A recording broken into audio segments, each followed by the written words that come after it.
EFCC alleged former Minister of Labour on 2.2 billion naira corruption. Take a look at the report.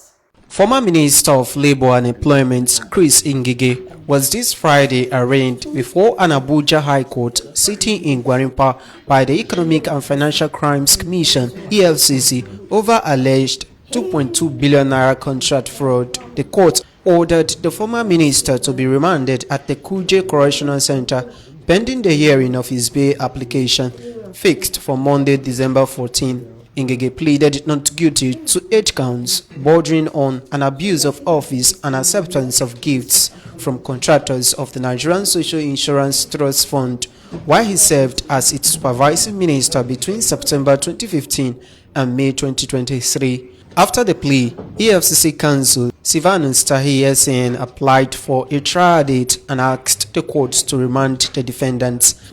As you all watched and witnessed, the panel has been arranged, duly arranged. He pleaded guilty to all the 8 counts charges leveled against him. Naturally, before commencement of trial, the place of abode for him shall be nowhere other than the correctional center. And that's the application we made to the Honorable Court.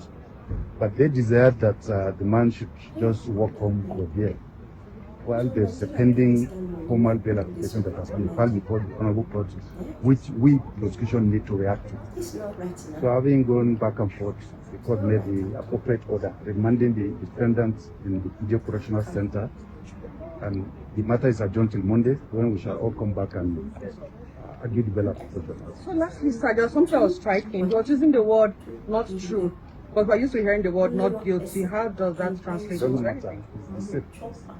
I think I'm not guilty. The defense lead counsel Patrick Equator SAN, however, opposed the EFCC's submission and urged the court to grant his client bail on health grounds, noting that the former minister had been in EFCC custody for 3 days prior to the arraignment. What we asked the court wasn't for him to go home. We wanted to ask the court, and we asked the court that because of his health condition, indeed even the EFCC agreed that he's not well. And because of his health condition, he needs to have access to medical attention. Now, unfortunately, they don't have that at the EFCC. And what I asked the court was to allow that whilst he's anywhere, whether it's the Correctional Center or wherever he is, that he may have access to medical attention. That's what I asked the court. And we're happy that the court agreed to come back for this matter on Monday. No, the charge sheet, mind you that, this charge is a matter that has been proved by evidence. But if you see the charges against the former minister, charges are that he used his position as vice minister of the NICATF to award contracts to his associates. And what I said to the court was that I'm happy that there's no allegation, and this is something that's worrisome in our country. There's no allegation that the former minister embezzled funds belonging to the federal government or funds belonging to the ministry where he was the minister, but that contracts were given to his cronies or his associates. And then it's worrisome because I know that all government parastatals, including the NSITF or even the Ministry of Labour, all government parastatals ought to have a contract tenders board.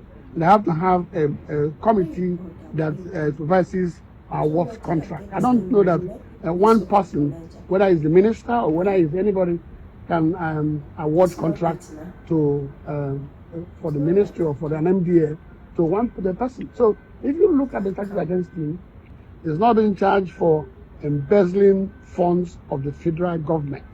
That's something that is important to make to the world to know. So I'm happy that all he's being charged for is that the process of award of contract by the parastatal where he was minister. That's what he's being charged for. So we will see how the prosecution, who they bring as their witnesses. I'm sure that each parastatal, each ministry has a PAMSEC, and each MD has a chief executive. So let's see how he bypassed all these officers and then awarded contracts to his associates. And it will come to light also whether these contractors were indeed qualified to award the contract and whether they indeed executed the contract. Dear brothers and sisters, you heard what they said. Can you imagine just one person embezzle 2.2 billion naira. If Nigeria have this kind of money, Nigeria will not be suffering again now. The money they gave to you for you to develop your country, allegedly, only you just embezzle am, you shop am, nothing dey happen. These politician people, they eat on top of Nigeria people, do not be small.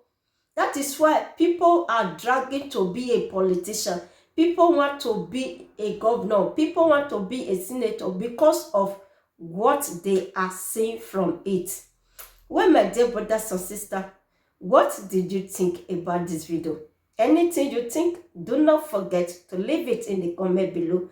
And not forget to give me thumbs up. And not forget to help me to share this video. Give your friends and family. If you have not subscribed, subscribe to the channel. As you do that, thank you and God bless you. And I will see you in my next video.